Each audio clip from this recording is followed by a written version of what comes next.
결정적이었던 게 저기잖아. 알렉산더가 온 지중해하고 그냥 여기를 쑥대밭을 만들면서 이 그리스의 문화가 한바탕 다 꺾인다고. 그리고 나서 이제 그 성장하는 게 로마 권력이잖아. 그 로마 권력이 처음에 나타났을 때는 굉장히 대우를 받았어. 멋있었어. 그러면서 이 로마 권력의 장점도 있었고.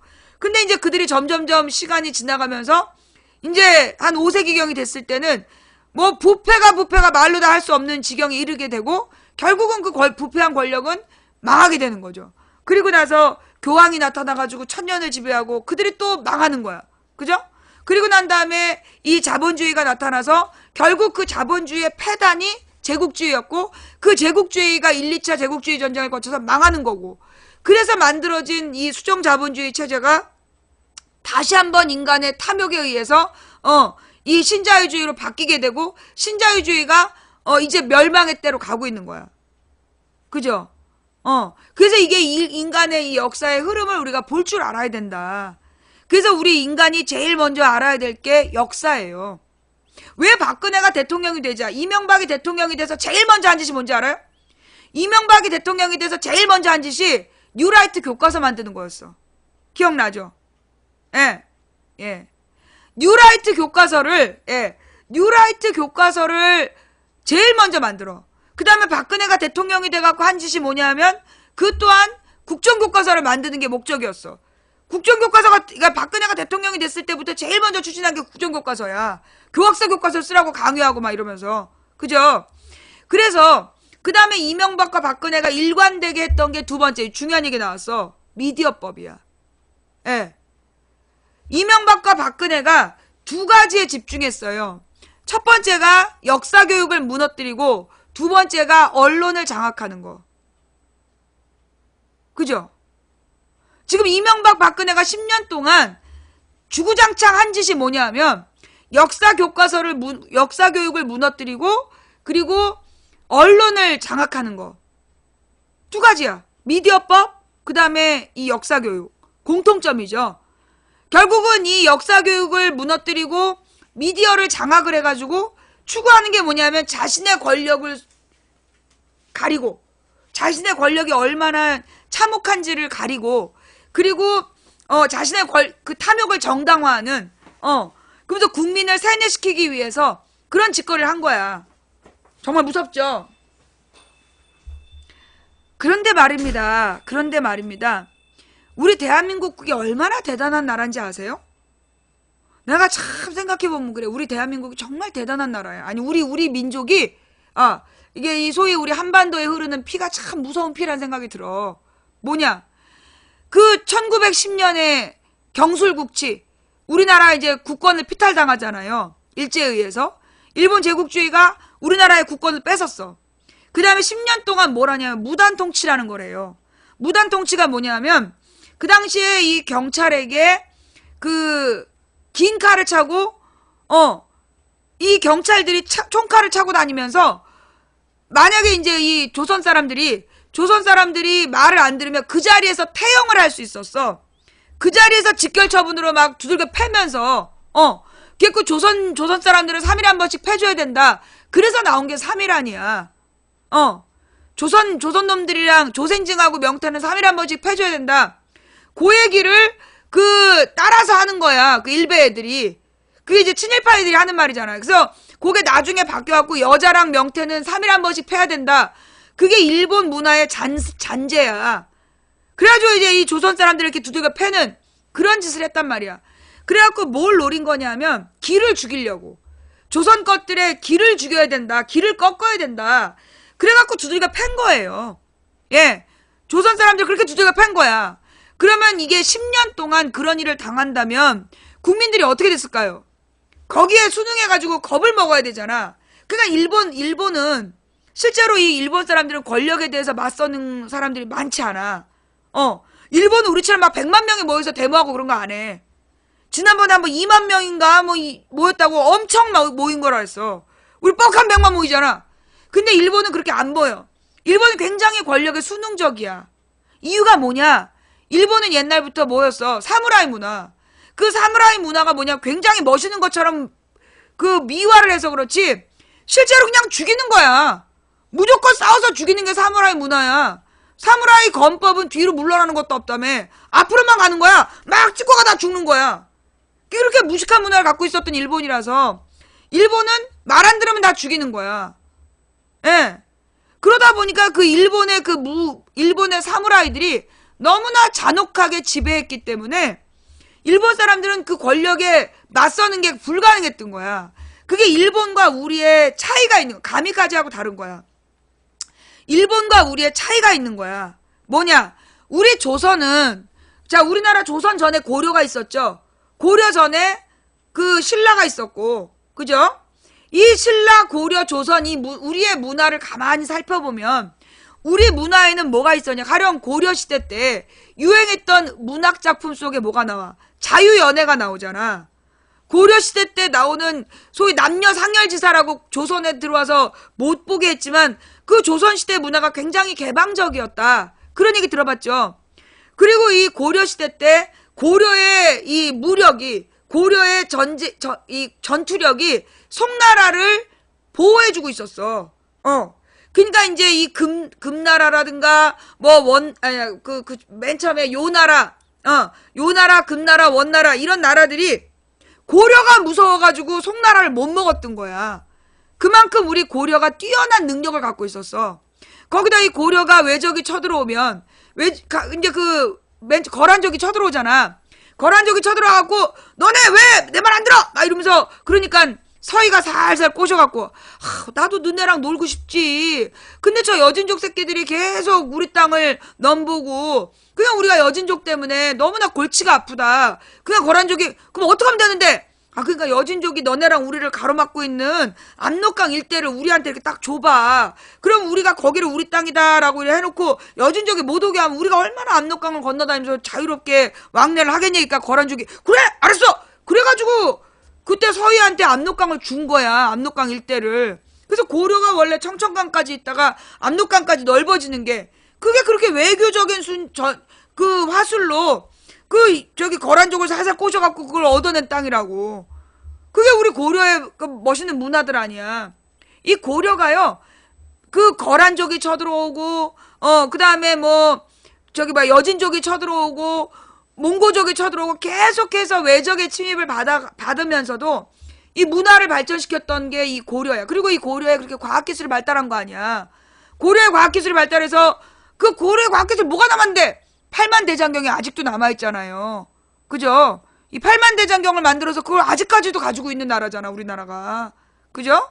그리고 그 고려의 과학기술이 소위 세종대왕의 과학기술로 세종대왕 때 집대성이 돼서 남아있는 거고. 그 다음, 이 조선 600년은 우리가 늘 얘기하지만 조선은 왕의 나라다? 아니다. 그런 얘기 많이 했잖아. 조선은 왕의 나라가 아니었어요. 왕이 혼자서 막 독점하는 그런 왕의 절대 권력이 보장된 나라가 아니었어. 조선은 철저히 법치국가였고, 그리고 그 법치국가이고 상생의 나라였고, 화합을 하지 않으면 운영되지 않는 그런 이 조선의 시스템이 있었던 거야. 그런 나라인 조선과 그 다음에 이 칼잡이들에게 언제 죽을지 몰라가지고 가만히 엎드려 있던 일본하고는 차이가 있었던 거죠. 근데 일본 애들은 지네가 그렇게 칼잡이들 앞에서 또 쫄았던 것 때문에 아마 이 무식한 조센징들도 지네들의 칼 앞에, 총칼 앞에 엎드릴 거라고 생각하고 처음에 디립다 두들겨 팬 거야. 그래서 어떻게 됐어요? 1919년 3.1운동이 벌어지죠. 이 무식한 무식한 일본 제국주의자들이 총칼로 10년을 두들겨 패면 조선 것들이 말을 들을 줄 알았어, 조센징이. 근데 그게 아니야. 10년 만에 딱 태극기 딱 꺼내들고 대한독립 만세를 외친 거야. 그래가지고 이 대한독립 만세를 막 총칼로 옆에서 막았어.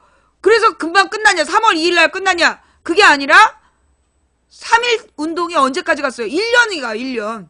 1년 동안 3.1 운동이 벌어지면서 이게 막 유럽으로도 전파되고 그 다음에 미국으로도 전파되고. 근데 이제 이 3.1 운동을 보고 누가 깜짝 놀래냐? 중국 사람들이 깜짝 놀래.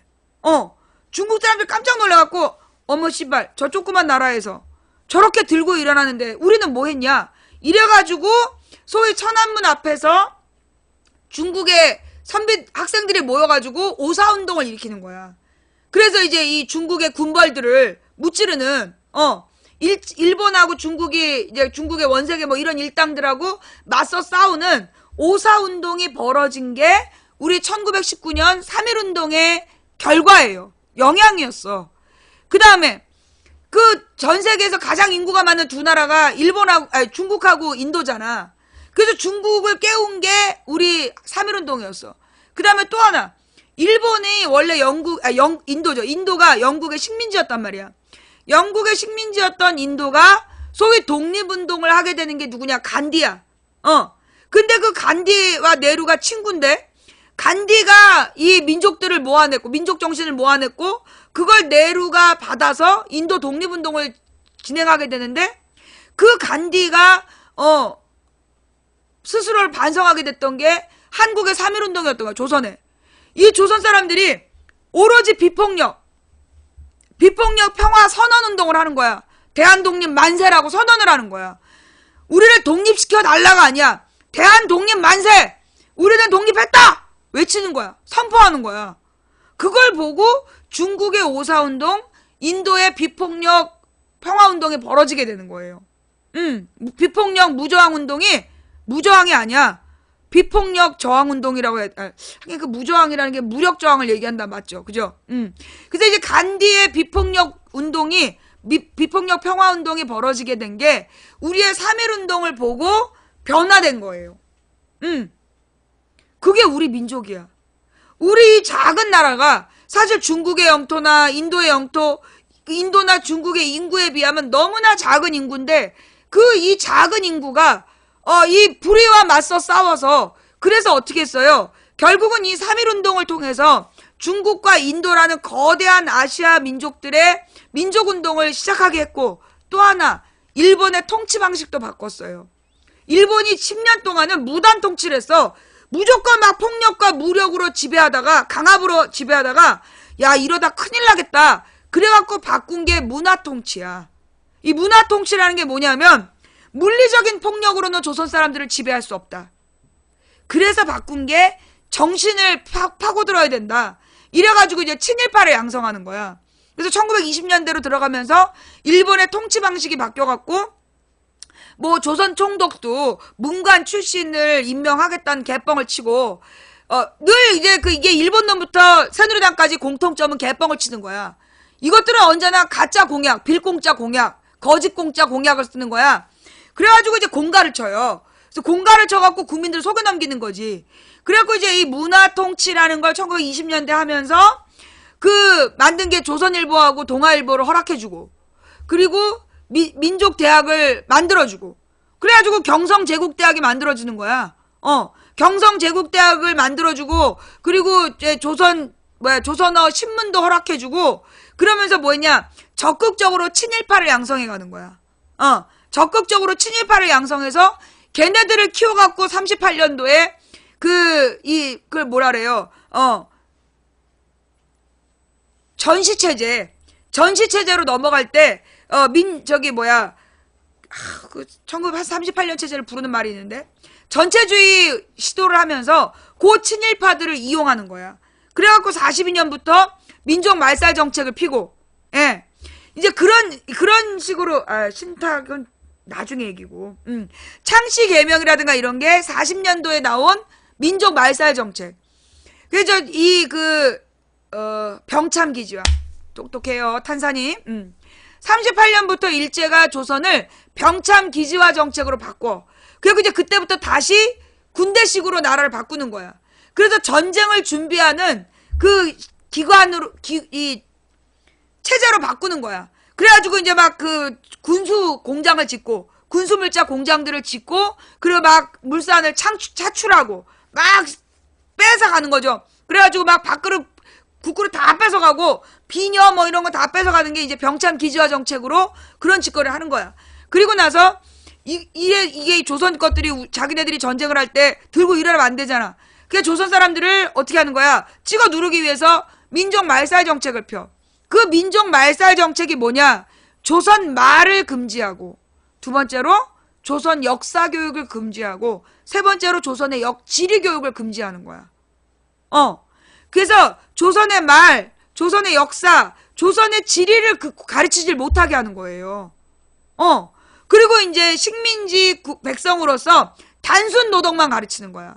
지금 우리나라 이과처럼 단순 노동만 가르치는 거야. 역사 교육을 못하게 하고 사고력을 키우지 못하게 하고. 그게 민족 말살 정책이야. 그게 42년부터 지금까지, 1942년부터 지금까지 요 우비나 정책이 계속되고 있는 거예요. 이 일본의 이 친일파들에 의해서.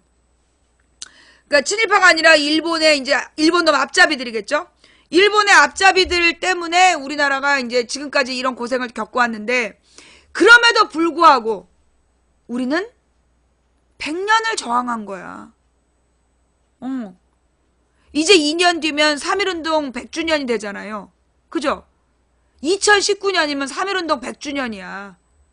우리는 사실 지금까지도 3.1운동 계속되고 있는 거야. 우리의 100년의 저항. 예. 정말 멋있는 민족 아니에요? 100년의 저항. 정말로 쟤네들이 그동안 어떻게 했어? 어마어마한 물질과 어마어마한 폭력과 저희 6.25 전쟁 때 6.25로 그 인민군에게 총 맞아 죽은 사람보다 이승만이 쏴 죽인 사람 더 많잖아. 보도연맹 사건으로. 그렇게 죽이고 박정희가 사형시키고 전두환이 때려 죽이고 그렇게 많이 죽었어. 일제 때 죽고 이승만 때 죽고 박정희 때 죽고 전두환 때 죽고 이명박 박근혜 때도 또 죽고 그렇게 죽이고 죽였는데도 이 꺼지지 않는 저항의 불꽃, 꺼지지 않는 이 자주 민주의 정신, 진짜 이렇게 멋있는 이 백성이 이거 어디 또 있겠어? 에?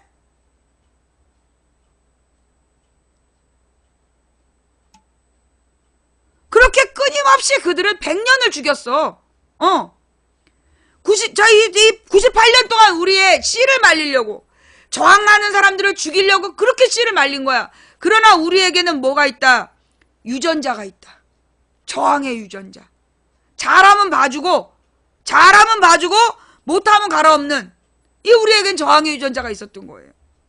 그래서 우리의 이 자랑스러운 역사가 유지되고 있는 거다. 그러니 여러분 절망하지 마세요. 두려워하지 마세요. 여러분 요즘에 이 탄핵이 기각될 거라고 지랄 연병들 하고 있죠. 그죠? 난리도 아니야. 그러면서 이제 이 우리들의 마음속에 스멀스멀 불안감이 엄습해 오잖아. 왜 쟤네들은 늘 북한을 팔까? 언제나 쟤네들은 권력을 북한을 팔아서 유지했어. 진짜 종북은 쟤네라니까? 북한이 없으면 권력 유지가 안 돼. 이제까지 이승만도 박정희도 전두환도 이명박도 박근혜도 북한이 없으면 정권 유지가 안 돼. 그래서 어떻게든지 분단체제가 유지돼야만 집권할 수 있는 애들이야. 그래서 실제로 김정일이가요, 김대중 노무현 대통령한테 참 못되게 굴었어. 노무현 대통령 모욕하고. 근데 박근혜한테 그렇게 잘했다는 거 아니야. 왜? 그 김정일 아버지 김일성이가 북한에서 완전히 이제 권력을 1인 독재 체제를 만든 게 1970년이야. 그리고 박정희가 1인 독재 체제를 만든 게 1972년에 집권을 이제 1960년에 61년에 5.16 쿠데타를 일으킨 다음에 10년 동안은 경제를 개발했어.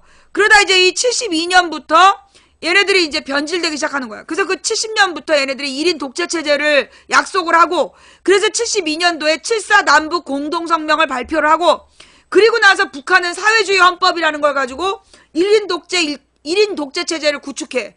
그래서 이제 그 김정일이를 세습자로 키우고, 박정희 또한 74년에 자기 마누라의 죽음을 근거로 해서 박근혜를 후계자로 키우면서, 그래서 이제 74년부터 유신 독재 체제로 1인 독재 체제를 키운 거야.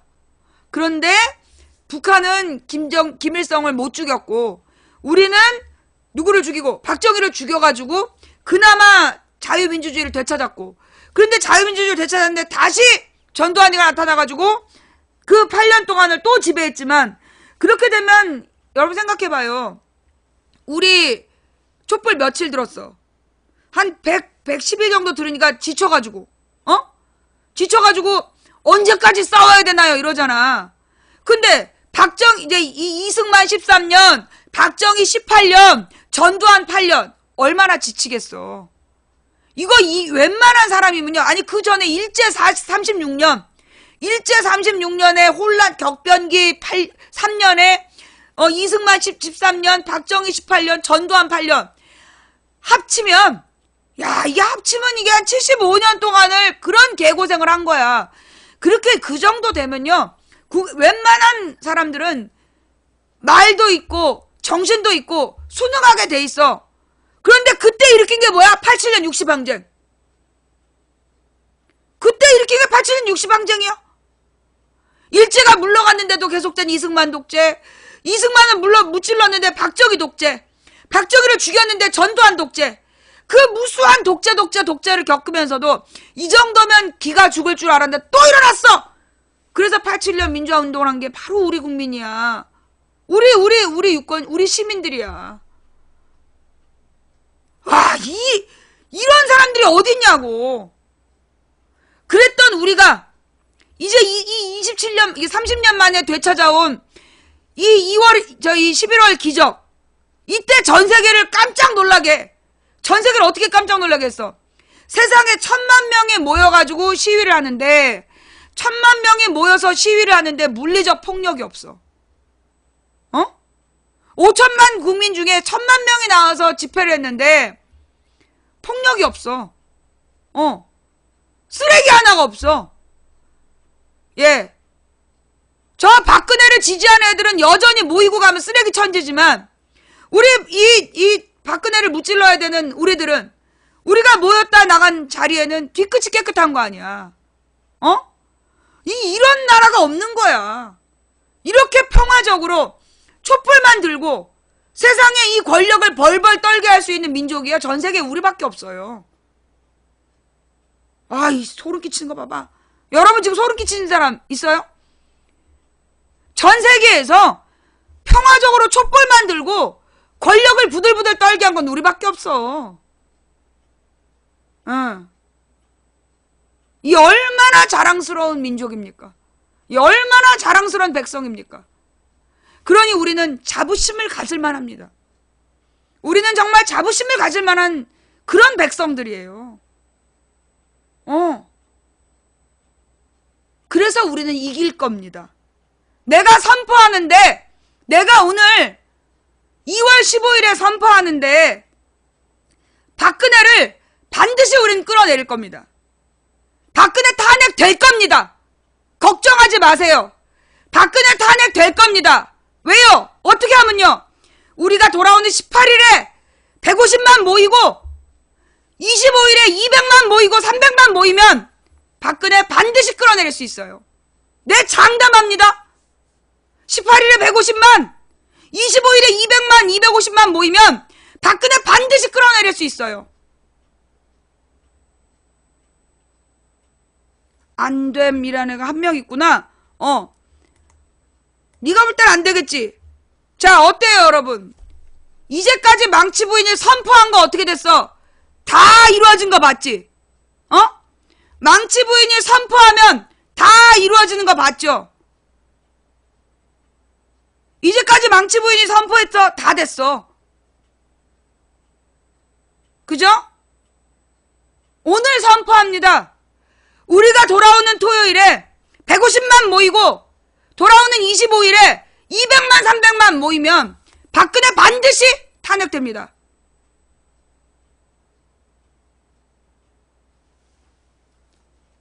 내 말이 아니야 이게. 내 말이 아니야.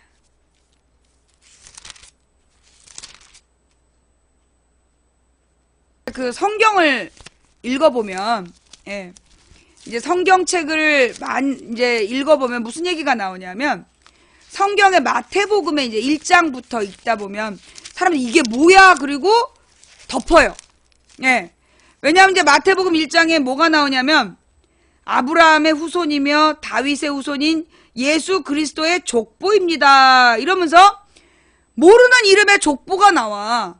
그러면 그때 딱 덮게 되거든요. 근데 여러분이 마태복음에 나온 족보의 비밀 모르시죠?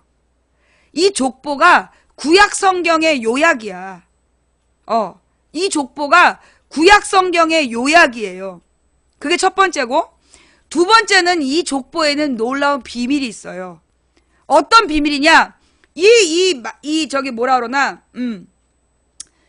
이 이야기 속에 나오는, 이게 이제 다 남자들의 역사야. 족보가. 근데 마태복음 1장에 나오는 족보에 여자가 몇 명 등장을 해. 예. 여자가 몇 명 등장하는데, 이 여자들마다 사연이 있어.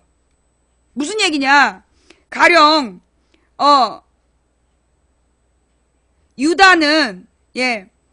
유다는 베레스와 세라를 낳았는데 이들의 어머니는 다말입니다. 라고 해놨어요. 여기서 다말이 누구냐? 유다의 며느리야. 그냥 족보가 아니라 이 다말이라는 여자가 처음 나오는 여자야. 이 여자가 누구냐 하면 자기 시아버지하고 애를 낳은 여자야. 깜짝 놀랍죠? 그 다음에 두 번째로 나온 여자가 누구냐면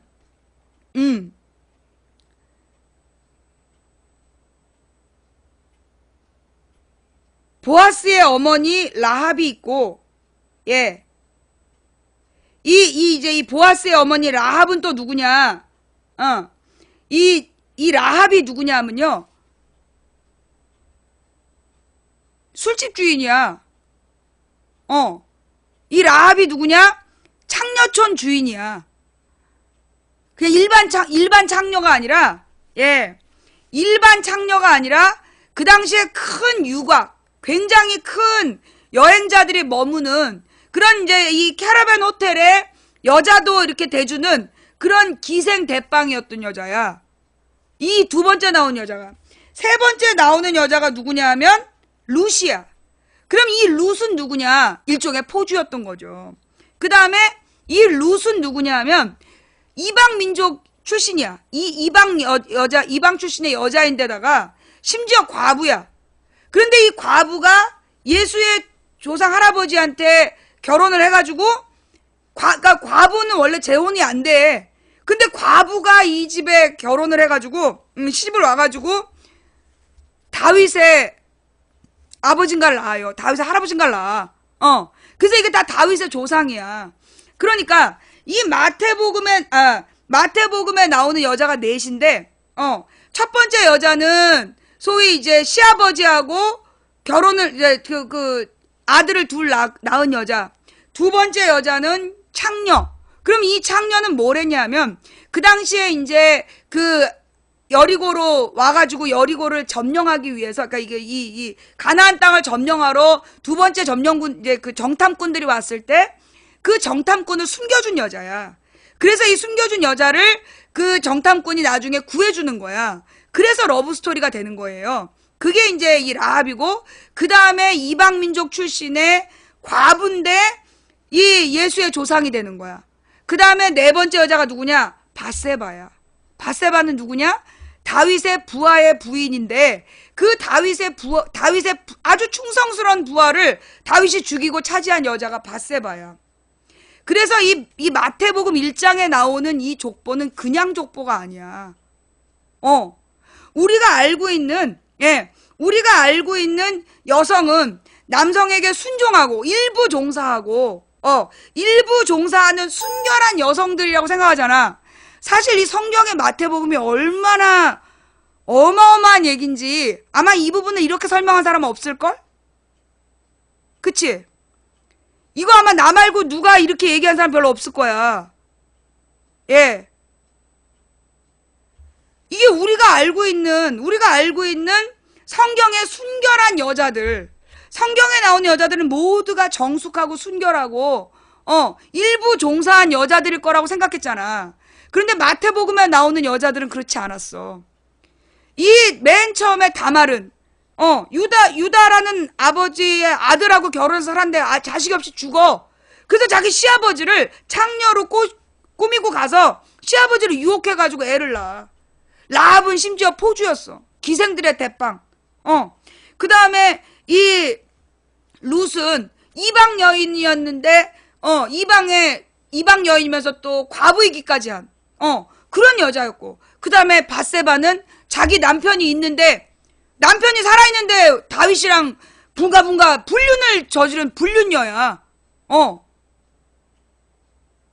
이 얘기를 교회들은 강조하지 않아. 교회에서 이런 얘기들을 강조하지 않았어. 근데 난 이런 생각이 들어요. 왜 이 마태복음 1장에 이런 여성들의 이야기가 나올까? 그리고 예수의 어머니인 마리아도 약혼자 요셉의 아이를 낳은 게 아니야. 그러니까는 이 예수의 어머니 마리아가 요셉이라는 목수하고 약혼한 상태였는데, 요셉이 마리아랑 동침하지 않았는데 마리아에게 아기가 생긴 거야. 그 생긴 아들이 예수예요. 그러니 이 마태복음에 나타나 있는 그 이야기는요, 사실은 굉장히 진보적인 얘기야. 엄청난 혼전 임신녀야. 예수의 어머니가 혼전 임신을 했고, 심지어 아버지가 누군지 아버지가 요셉이 아니야. 그냥 이렇게 속도 위반이 아니야. 그래서 요셉이 그 마리아가 임신했다는 얘기를 알고 그냥 조용히 헤어지려고 그랬는데 하나님이 헤어지지 못하게 해. 그래서 예수님을 낳을 때까지 동침하지 않고 예수를 낳게 되는 거예요. 마태복음에 보면 남자의 역사들 속에 여자들이 4명이 나오는데 이런 여자들이 나온다는 얘기야. 예. 진보라기는 좀, 그치? 이해가 어렵죠? 그래요. 이게 아무나 그게 보이는 게 아니야. 시간이 좀 지난 다음에 봐봐. 자, 그 다음에 중요한 얘기는 뭐냐? 여기 마리아의 기도예요. 마리아가 자기가 이제 임신을 했어. 근데 이제 이 임신이 그 천사가 와갖고 네가 임신을 할 거다. 그리고 네가 낳은 아들이 구세주가 될 거다. 그 얘기를 듣고 이 여자가 얼마나 기가 막혔겠어. 그래가지고 이제 그 친척을 찾아가요. 친척을 찾아갔는데 친척이 누구냐면 세례 요한의 엄마야. 세례 요한의 엄마를 찾아가서 내가 이런 얘기를 들었다. 그래서 세례 요한의 엄마가 축복을 해. 네가 들어오니까 내 뱃속에 아기가 뛰놀더라. 그러면서 세례 요한 엄마하고 예수의 엄마가 둘이 부둥켜 안고 이제 울고 난 다음에 기도를 하는데, 뭐라고 기도를 하느냐? 잘 들어요. 내 영혼이 주님을 찬양합니다. 내 영혼이 나의 구주 하나님을 기뻐합니다. 그것은 주님께서 이 여종의 비천함을 돌아보셨기 때문입니다. 이제부터는 모든 세대가 나를 복되다 할 것입니다. 뭔가 슬픈 일을 겪었던 것 같아. 그것은 전능하신 분이 내게 이 큰 일을 행하셨기 때문입니다. 이 큰 일은 처녀가 잉태하여 구세주를 낳는 일. 주님의 이름은 거룩합니다. 그 뒤에 집중해봐. 내가 이거 너무 중요해서 얼릴게요. 주님의 자비하심은 하나님을 두려워하는 자에게 대대로 있을 것입니다. 주님의 자비는 하나님을 두려워하는 사람. 여기서 두려워한다는 건 경외한다는 뜻이야. 하나님을 두렵게 여기고 하나님이 보고 계시다라고 생각해서 스스로 당당하게 죄 지는 게 아니라, 죄를 지으면 잘못했다고 회개하고 엎드려서 다시 같은 죄를 짓지 않겠다고 하는 게 하나님을 경외하는 거야. 그런 사람들에게 하나님의 자비하심이 있다. 주님은 강한 팔로 권능을 행하시고 마음이 교만한 자를 흩으셨습니다. 교만한 자를 무찌르신다는 얘기야. 하나님은 왕들을 왕자로부터 끌어내리시고, 내가 이때 아멘을 외쳤잖아. 하나님은 왕들을 왕자로부터 끌어내리시고 박근혜 탄핵된다는 얘기야. 그리고 낮고 천한 사람들을 높이셨습니다. 평등하신 분이죠. 가장 낮은 자들을 높이시고 왕들을 끌어내리는, 그게 하나님의 원칙이다. 굶주린 사람들을 좋은 것으로 채우시고 부자를 빈손으로 돌려보내셨습니다. 하나님의 원칙은 빈부격차를 줄이는 거야. 이게 누구의 기도? 마리아의 기도야. 예. 주님은 자비를 기억하시며 주님의 종 믿는 백성을 도우셨습니다. 우리 조상들에게 말씀하신 대로 그 자손들을 영원히 도우실 것입니다. 이게 예수님의 어머니의 기도예요. 어디 나오냐면 누가복음 1장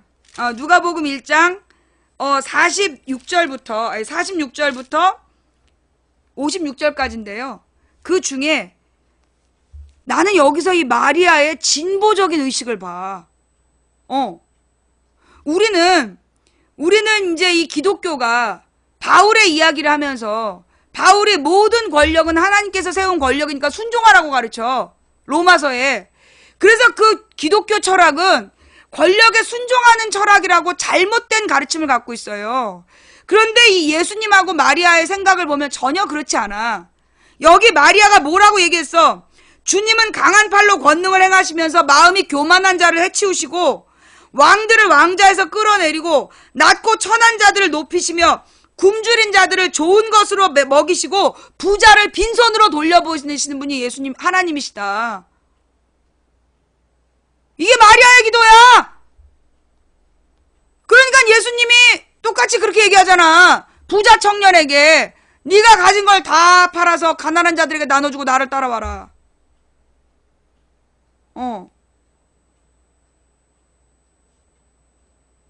예수님의 철학이 나는 이 마리아에게서 나왔다라고 보고, 이 마리아가 바라보는 하나님은 이런 분이야. 공평하신 하나님. 좌우지간 내가 이 말씀을 통해서 깨달은 바는 탄핵은 된다. 어떻게 하면 우리가 18일, 25일 흐트러짐 없이 모이면, 흔들림 없이 모이면 우리가 정말 18일에 150만 그리고 25일에 300만 모이면 우리가 역사를 바꿀 수 있어요. 낙곰수 팬들만 나와도 낙곰수 팬들이 1000만 명 다운로드 받는다며. 안 그래? 낙곰수 녹음 파일을 1000만 명이 다운받았어. 그 사람들만 나와도, 그 사람들이 다 나오지 않고 300만 명만 나와도 역사를 바꿀 수 있어요. 여러분 많이 들어봤죠? 4.19 혁명 교과서에서 봤잖아. 그 다음에 5.18 뉴스에서 봤죠? 60 항쟁 뉴스에서 봤잖아. 그죠? 여러분이 그런 역사처럼 1919년 3.1운동, 그 전에 1895년 을미의병, 1905년 을사의병, 1907년 정미의병, 1919년 3.1운동, 그리고 독립운동들, 그리고 4.19 혁명, 5.18 항쟁, 60혁명, 이 모든 것들 우리 교과서에서 봤죠? 여러분이 지금 교과서를 쓰고 있는 거예요. 우리가 지난 11월부터 이 2월달까지 겪은 이 일은 반드시 기록에 남을 거야. 역사적인 기록에 남는 거예요. 어떻게 하면? 여러분이 동참하면. 제가 2015년 9월에 무슨 말 했냐면, 내가 막 울부짖으면서 하나님 우리를 불쌍히 여기시라고. 그때 박근혜가 막 국정교과서를 몰아붙이면서 어마어마하게 우리를 협박할 때였어. 그리고 망치 부인이 1심 패배, 1심 패소. 망치 부인이 그 국정원한테, 좌익 교수한테 민사소송 1심 패소하고, 그리고 박근혜가 국정교과서를 밀어붙이면서 완전히 무지막지하게 몰고 나올 때, 그때 내가 밤새도록 울고 하나님께 기도했을 때 하나님이 도저히 참지 못하고 이 산지를 내게 주소서라는 노래를 들려주시면서 그때 나에게 읽게 하신 말씀이, 이 싸움은 네가 싸우는 싸움이 아니라 내가 싸우는 싸움이다. 너는 대열을 이루고서서 내가 어떻게 싸우는지 보라. 그게 15년 9월의 일이었어요. 그날부터 오늘까지 기적이 계속되고 있는 거예요. 그러니까 잠깐 이 노래 한번 듣고 갈게요. 그날에 모세가 맹세하여 가로되 내가 나의 하나님 여호와를 온전히 쫓았은즉 네 발로 밟는 땅은 이 노래가 2015년 9월 제가 밤새도록 부르짖을 때 이제 보소서 여호와께서 이 너무나 이르신 때로부터 가슴이 아파서 이스라엘이 광야에 행한 이 45 주여 우리를 버리지 마소서라고 울며 뒹굴 때, 그때 하나님이 이 찬송을 찾아서 들으라고 검색어를 알려주셨어. 이 산지를 내게 주소서라는 검색어를 알려주셨어. 그래서 내가 이 산지를 내게 주소서라는 이 찬양을 듣게 된 거예요. 여호와께서 말씀하신 이 산지를 내게 주소서. 이 산지를 내게 주소서. 당신도 그날에 들으셨거니와 이 산지를 내게 주소서라는 이 말은 누구의 말이냐면 갈렙의 말이에요. 갈렙은 누구냐? 이스라엘 백성이 12사람이 가서 이 하나님께서 약속하신 땅을 정탐하고 와서 10명은 저기가 우리 죽는다, 저기 애들이 너무나 막강해서 우린 죽을 거다, 우리는 메뚜기 떼와 같다 라고 얘기할 때 여호수아와 갈렙만이 아니다, 저 땅은 하나님이 우리에게 주신 땅이다, 그러니까 우리가 가야 된다 라고 얘기했던 그 갈렙이 그 10명 때문에 하나님이 그 10명과 나머지를 다 죽일 때까지 40년 동안 광야에서 헤매게 하시고 40년 만에 다시 여호수아가 그 약속의 땅으로 다시 갈 때 가장 막강한 적들이 있었던 그 산악지대를 아무도 안 가려는 거야. 어떤 장군들도 그 땅은 무서워서 피하는 거야. 그때 늙은 장군 갈렙이 나타나서 내가 그때나 이때나 힘이 똑같다, 그러면서 친구 여호수아에게 나를 그 땅으로 보내라, 여호와께서 함께 하시면 그날의 그 약속대로면 내가 저 땅을 취하리라. 그리고 하나님께 기도하는 거야. 이 산지를 내게 주소서. 이게 바로 갈렙의 기도였던 거예요. 여러분, 우리가 촛불을 들고 우리의 촛불 집회, 어떤 분이 그러는 거야. 그러고 보니까 촛불이 대열을 이루고 서서 하나님이 어떻게 싸우시는지 본 거 아니에요? 그 말이 맞지 않아요? 너희는 대열을 이루고 서서 내가 어떻게 싸우는지 보라 하셨던 그 말씀대로 우리는 그냥 촛불만 들고 그 자리에 서 있었는데, 그때 하나님께서 이 기적을 이루어 가시는 중 18일날 더 많은 사람들이 나와서 이 기적을 목격하시기 바래요. 25일에 더 많은 사람들이 나와서 하나님이 이 땅을 얼마나 사랑하시는지 그 기적을 목격하시기 바랍니다.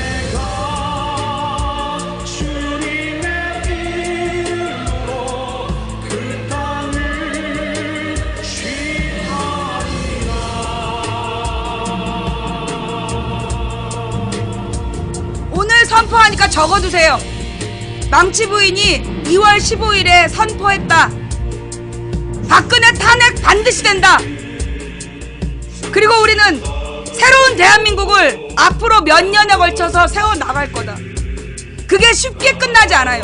여러분, 우리가 왜 1960년 4.19 혁명을 일으킨 다음에 박정희 같은 꼴통한테 나라를 뺏긴지 아세요? 우리가 금방 접었기 때문이에요.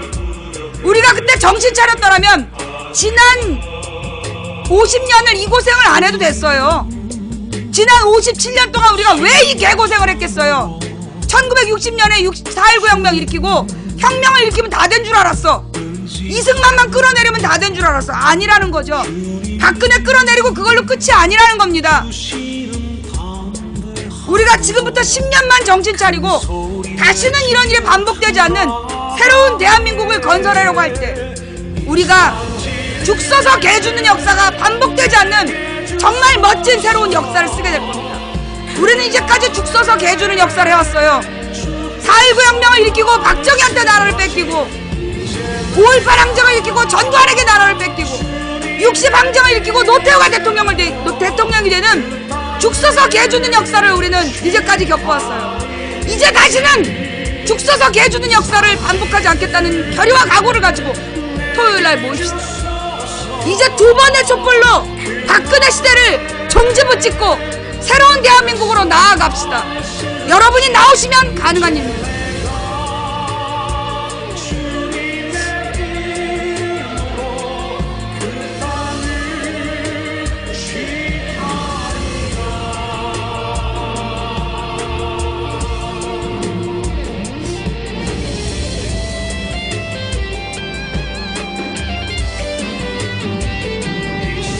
대한민국은 민주공화국입니다. 대한민국의 모든 권력은 국민으로부터 나옵니다. 대통령도 국회의원도 헌법재판소도 국민의 허락이 없이는 어떤 권력도 대리 행사할 수 없습니다. 헌법재판소의 주인도 국민이고 청와대의 주인도 국민입니다. 국회의원들에게 표를 주는 것도 국민입니다. 우리가 이 땅 역사의 주인입니다. 잊지 마십시오. 사장이 한 번 사장이면 이 기업을 끝까지 책임져야지. 한 번 사인하고 끝이면 되겠습니까? 박근혜 끌어내린다고 끝이 아닙니다. 우리가 끊임없이 새로운 직원들을, 더 좋은 직원들을 뽑아내면서 이 기업이 잘 되도록 끝까지 책임집시다.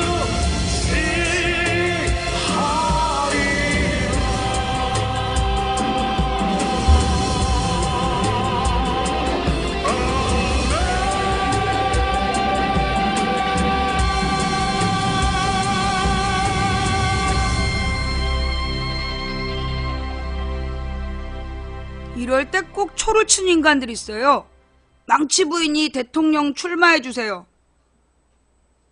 내가 뭐라 그랬어? 나는 태생이 마님이야. 내가 왜 머슴질을 하니? 나는 지시를 해야 돼. 그 머슴은 말 잘 듣는 애를 시키는 거고, 내가 지금 대통령 하면 국회의원은 누가 할 거야? 내가 대통령도 감시해야 되지. 국회의원도 감시해야 되지. 시장 도지사도 감시해야 되지. 시의원 도의원도 감시해야 되지. 내가 얼마나 바쁜데 대통령을 해. 이것들이 정신머리가 없어.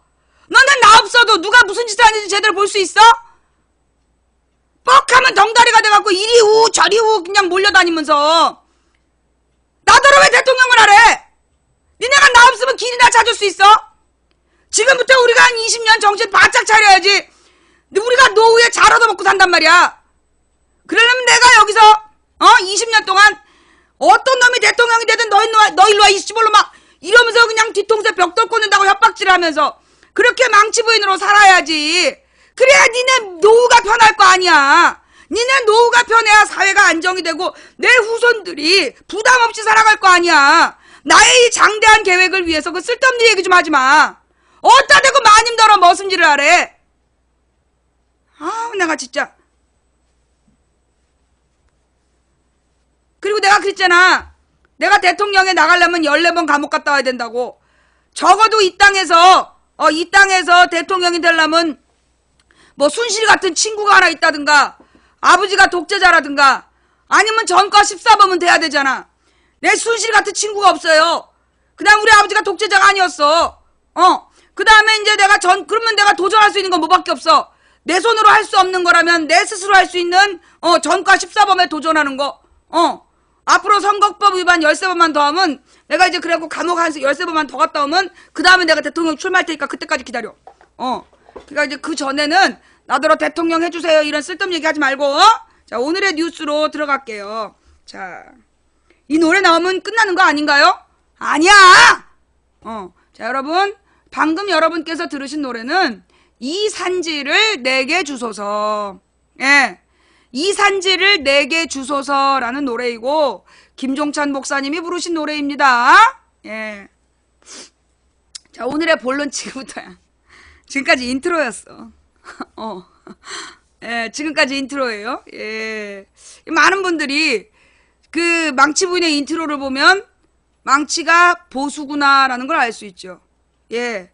망치가 진정한 보수예요. 이 땅의 보수. 보수의 뜻도 모르는 것들이 보수로 돌아다니는데, 걔네들의 보수는 뭐 고친다 할 때 보수야. 대가리를 고쳐야 돼. 예. 망치 부인은 진짜 이 민족적인 긍지를 지키고 보호하는 보수죠. 예, 진정한 보수 망치 부인입니다. 자, 오늘의 첫 번째 이야기는 이 김정남 사건으로 갈 것 같았죠? 원래 이제 오늘 제목이 김정남이면 오늘의 엑소는 김정남이야. 오늘의 엑소는 김정남이니까 어떤 교수님이 수업 시간에 인터넷에 떠도는 얘긴데, 이 나라를 좌지우지하는 막강한 그룹이 있다. 막 이 그룹이 굉장히 많은 손을 뻗치고 있다. 이 그룹이 누구냐? 그러니까 엑소라고 누가 했다는, 예, 그러자 롯데그룹이죠? 라고 했다는 얘기가 있어요. 예. 어쨌거나 여러분 오늘의 엑소, 예, 오늘의 엑소는 예, 김정남이야. 오늘의 엑소는 김정남이고 김정남이 나올 때까지 기다려. 자, 엑소 싫어. 야, 근데 말이야.